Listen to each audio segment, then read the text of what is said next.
Hi everyone, ഞാൻ ആൽദ്രീന. ടോപ്പറിന്റെ പുതിയ അറിവിലേക്ക് എല്ലാവർക്കും സ്വാഗതം. നമ്മൾ ഇന്ന് പുതിയ ഒരു ക്ലാസ്സിലേക്കാണ് സ്റ്റാർട്ട് ചെയ്യുന്നത്.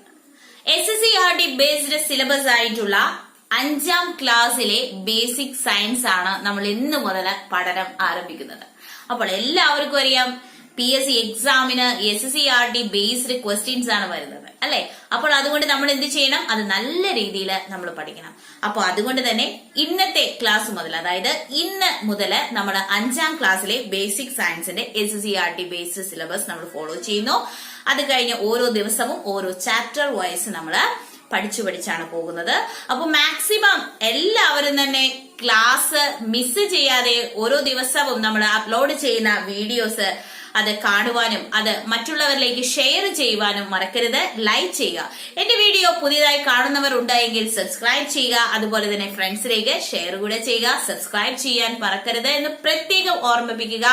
അതുപോലെ തന്നെ നിങ്ങൾ സൈഡിൽ കാണുന്ന ഒരു ബെല്ലില്ലേ, യെസ്, ബെൽ ഐക്കൺ കൂടി നിങ്ങൾ പ്രസ് ചെയ്യുക. എന്നാൽ മാത്രമേ ഞാൻ അപ്ലോഡ് ചെയ്യുന്ന പുതിയ വീഡിയോസിന്റെ നോട്ടിഫിക്കേഷൻസ് നിങ്ങൾക്ക് ലഭിക്കുകയുള്ളൂ. അതുകൂടി ഓർമ്മിപ്പിക്കുന്നു. നമ്മളപ്പോൾ ഇന്നത്തെ ക്ലാസ്സിലേക്ക് കടക്കുന്നതിന് മുന്നേ ഒരു കാര്യം കൂടി ഞാൻ സൂചിപ്പിക്കട്ടെ. ഞാൻ അൺഅക്കാഡമിയിൽ ക്ലാസ് എടുക്കുന്ന ഒരു എഡ്യൂക്കേറ്റർ ആണ്. അതുകൊണ്ട് തന്നെ അൺഅക്കാഡമിയിൽ കഴിഞ്ഞ വർഷം തുടങ്ങിയതാണ് geography, maths, English grammar and vocabs എല്ലാ തരം എല്ലാം മാക്സിമം നമ്മളൊക്കെ സ്ഥാപിക്കുന്നതായിട്ടുള്ള സബ്ജക്റ്റുകൾ അതിലെടുത്തിട്ടുണ്ട്. എല്ലാവരും തന്നെ അൺഅക്കാഡമി ആപ്പ് ഡൗൺലോഡ് ചെയ്യുക. ഡൗൺലോഡ് ചെയ്തതിന് ശേഷം എഡ്യൂക്കേറ്ററിന്റെ അവിടെ എന്റെ നെയിം ഇതാണ്, ആൽബ്രീന എന്നുള്ളത് നിങ്ങൾ സെർച്ച് ചെയ്യുക. അപ്പോൾ അവിടെ ചെറിയൊരു ബോക്സ് എന്റെ ഒരു പ്രൊഫൈൽ പിക്കായിട്ട് വരും. താഴെ ഒരു നെയിം കൂടി, എന്റെ നെയിം ഉണ്ടാകും, ആൽബ്രീന എന്ന് തന്നെ. അതിൽ പ്രസ് ചെയ്യുകയാണെങ്കിൽ എന്റെ 3 ക്ലാസ്സുകൾ നിങ്ങൾക്ക് കിട്ടും. സിയോൾ എന്നുള്ള ഓപ്ഷനിൽ നിങ്ങൾ പ്രസ് ചെയ്താൽ ഞാൻ അപ്ലോഡ് ചെയ്തിരിക്കുന്ന അല്ലെങ്കിൽ ഞാൻ എടുത്തിരിക്കുന്ന അൺഅക്കാഡമിയിൽ എടുത്തിരിക്കുന്ന എല്ലാ ക്ലാസ്സുകളും നമ്മൾ അൺഅക്കാഡമിയിൽ ഫ്രീ ക്ലാസ് അതുപോലെ തന്നെ പ്ലസ് കോഴ്സസും ചെയ്തിട്ടുണ്ട്. അപ്പോൾ എല്ലാവരും തന്നെ മാക്സിമം അൺഅക്കാഡമി ആപ്പ് ഡൗൺലോഡ് ചെയ്യുക.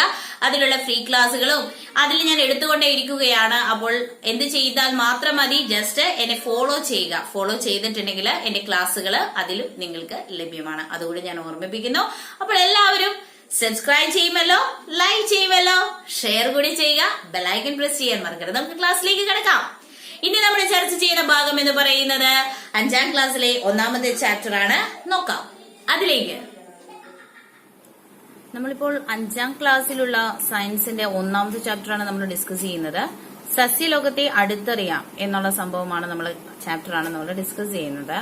അപ്പൊ നമുക്കറിയാം, ഇതിനകത്ത് ഇപ്പോ ആഹാര സാധനങ്ങള് നമ്മുടെ സസ്യങ്ങളിൽ നിന്ന് എന്താണ്, വേര് അല്ലെ, വേരിൽ നിന്ന് നമ്മൾ കഴിക്കുന്നുണ്ട്, തണ്ട് കഴിക്കുന്നുണ്ട്, ഇലകൾ കഴിക്കുന്നുണ്ട് അല്ലെ. അപ്പോ അതിനെ കുറിച്ചാണ് ഇതിൽ പറയുന്നത്. ഇവയിൽ ഏതെല്ലാം ആഹാര സാധനങ്ങളാണ് സസ്യങ്ങളിൽ നിന്ന് ലഭിക്കുന്നത്? പഴങ്ങൾ കഴിക്കുന്നുണ്ട് അല്ലെ, ഇലകൾ കഴിക്കുന്നുണ്ട്, തണ്ട് കഴിക്കുന്നുണ്ട്, പൂക്കൾ കഴിക്കുന്നുണ്ട്. അപ്പോ അതിനെ കുറിച്ചാണ് ഇതിൽ പറഞ്ഞിരിക്കുന്നത്. ഇതിൽ നമുക്ക് പ്രത്യേകിച്ച് ഇതാ നോക്കിക്കോളൂ. മുകളില് നൽകിയ ചിത്രങ്ങൾ പരിശോധിക്കൂ. സസ്യങ്ങളുടെ ഏത് ഭാഗമാണ് ഇവയെന്ന് പട്ടികപ്പെടുത്തി ശാസ്ത്ര പുസ്തകത്തിൽ എഴുതൂ. വേര്, പൂവ്, തണ്ട്, ഇല അല്ലെ, ഫലങ്ങൾ എല്ലാം നമ്മൾ കഴിക്കുന്നുണ്ട്. നാം ആഹാരത്തിനായിട്ട് തണ്ടും പൂവും ഉപയോഗപ്പെടുത്തുന്ന സസ്യങ്ങൾ കൂടി ചേർത്ത് പട്ടിക വിപുലീകരിക്കുമല്ലോ. ഇനി നമുക്കറിയാം നമ്മൾ എന്തൊക്കെയാണ് കഴിക്കുന്നത്. നോക്കിക്കോളൂ. കുരുമുളക്, ഗ്രാമ്പൂ, അതേപോലെ തന്നെ മഞ്ഞൾ അല്ലെ. കുരുമുളക് നമുക്കറിയാം അതിൽ നിന്നുള്ള ഒരു ഫലമാണ്. ഗ്രാമ്പൂ എന്നാൽ അതൊരു പൂവാണ് അല്ലെ. മഞ്ഞൾ എന്ന് പറയുന്നതോ തണ്ടാണ്. ഇഞ്ചി തണ്ടാണ്. ഏലവും എന്ത് തന്നെയാണ്, അതിന്റെ പൂവ് കഴിഞ്ഞുണ്ടാവുന്ന അല്ലെ കായ്, അതാണ് നമ്മൾ അതും എടുക്കുന്നത്. അപ്പൊ ഓരോന്നിനും പിന്നെ ഇലകൾ നമ്മൾ എടുക്കുന്നുണ്ട്. എന്തൊക്കെ ഇലകളാണ് നമ്മൾ എടുക്കുന്നത് ഔഷധങ്ങളിലായിട്ട്? ആടലോടകം, കറിവേപ്പ്, ചെമ്പരത്തി, കുറുന്തോട്ടി, പനിക്കൂർക്ക, ആര്യവേപ്പ്, തൊട്ടാവാടി എന്നിവയും നമ്മൾ ചിത്രത്തിലുള്ളത് നമുക്ക് കാണാൻ സാധിക്കുന്നതാണ്. ഇങ്ങനെയൊക്കെയാണ് അല്ലെ ഒരു സസ്യലോകം എന്ന് പറയുന്നത്. അതുപോലെ തന്നെ നമുക്കറിയാം, എല്ലാ ജന്തുക്കളും ഭക്ഷണത്തിനായിട്ട് സസ്യങ്ങളെയാണ് എന്ത് ചെയ്യുന്നത്, ആശ്രയിക്കുന്നത് അല്ലെ. ഒരു ഭക്ഷ്യ ശൃംഖല തന്നെ സ്റ്റാർട്ട് ചെയ്യുന്നത് എന്തിൽ നിന്നാണ്? സസ്യങ്ങളിൽ നിന്നാണ് സ്റ്റാർട്ട് ചെയ്യുന്നത്. എന്താണ് പ്രകാശ സംശ്ലേഷണം? ഈ പാഠത്തിൽ നിന്ന് പ്രധാനമായിട്ട് നമ്മൾ പഠിക്കേണ്ട ഒന്നാണ് പ്രകാശ സംശ്ലേഷണം.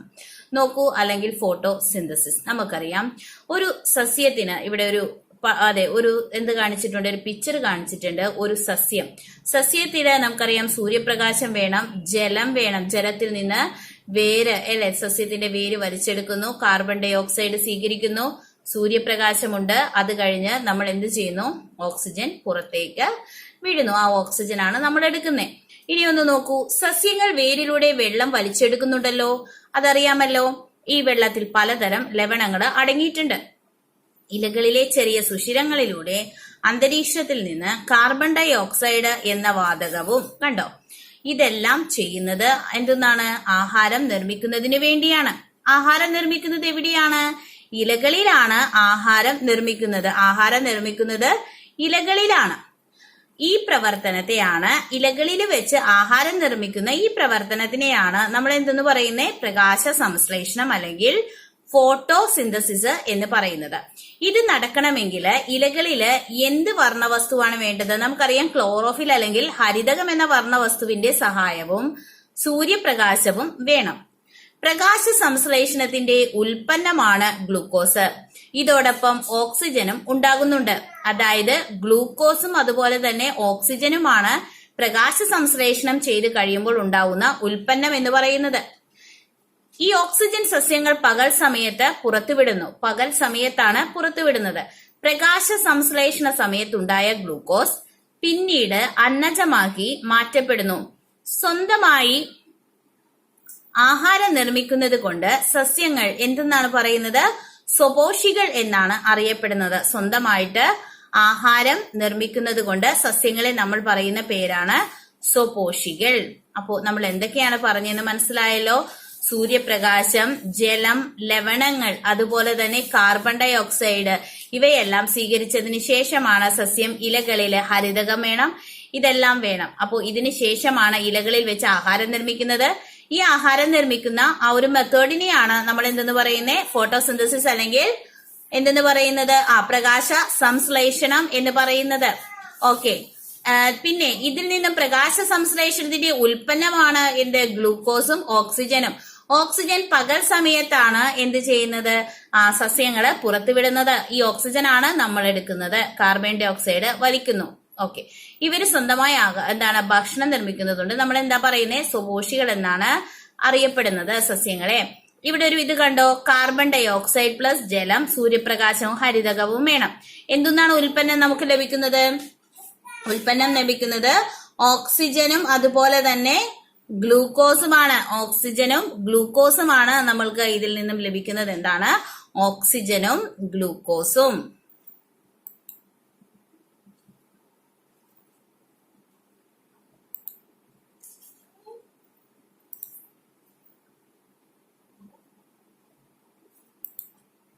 ഇവിടെ നമുക്ക് ലഭിക്കുന്നത് എന്താണ്, ഓക്സിജനും പിന്നെ നമുക്ക് ലഭിക്കുന്നത് ഗ്ലൂക്കോസുമാണ്.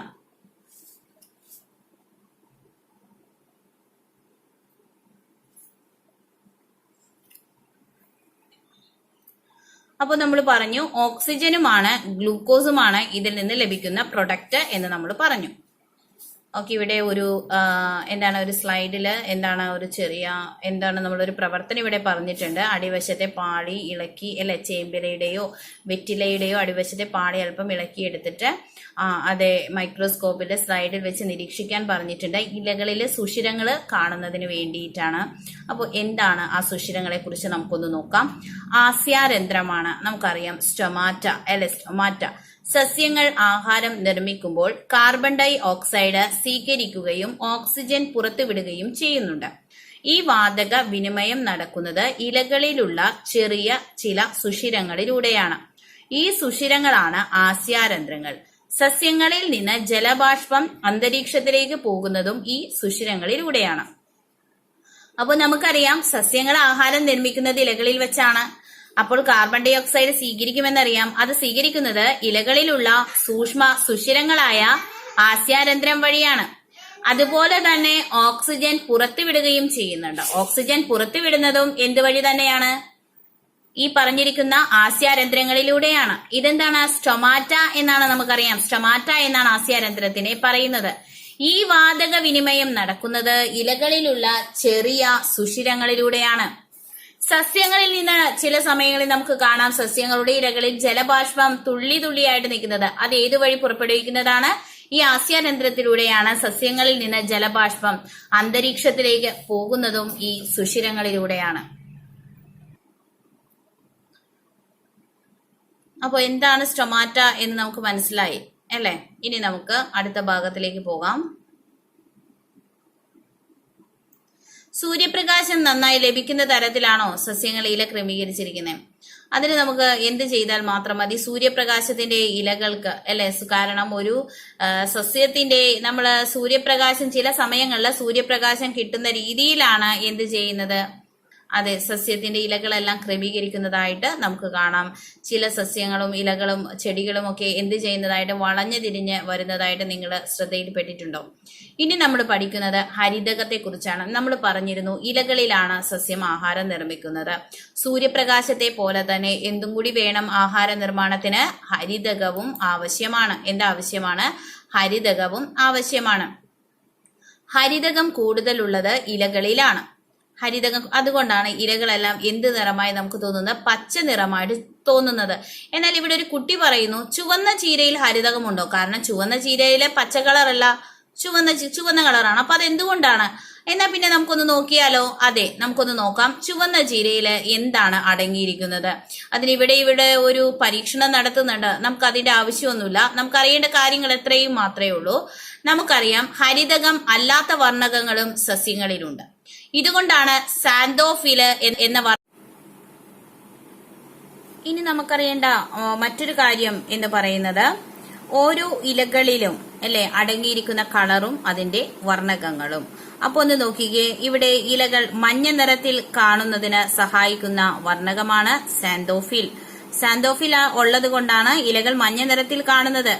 കരോട്ടിൻ ആണെങ്കിലോ ഓറഞ്ചും മഞ്ഞയും കലർന്ന നിറത്തിൽ. കരോട്ടിൻ ആണെങ്കിൽ ഓറഞ്ചും മഞ്ഞയും കലർന്ന നിറത്തിലാണ് കരോട്ടിൻ. ആന്തോസയാനിൻ ഉള്ളത് കൊണ്ടാണ് ചുമപ്പ് നിറം. അപ്പൊ നമ്മൾ എന്തൊക്കെയാ പറഞ്ഞേ? മഞ്ഞ നിറമാണെങ്കിൽ സാന്തോഫിൽ, ഓറഞ്ചും മഞ്ഞയും നിറമാണെങ്കിൽ കരോട്ടിൻ, ചുമപ്പ് നിറമാണെങ്കിൽ ആന്തോസയാനിൻ. ഇതാണ് നമ്മൾ വർണ്ണകങ്ങളെ കുറിച്ച് പറയുന്നത്. അപ്പൊ ചെമ്പരത്തി പൂവ് ചുവന്നിരിക്കാനും സൂര്യകാന്തി പൂവ് മഞ്ഞയാകാനുമുള്ള കാരണം ഇനി നിങ്ങൾക്കറിയാമല്ലോ.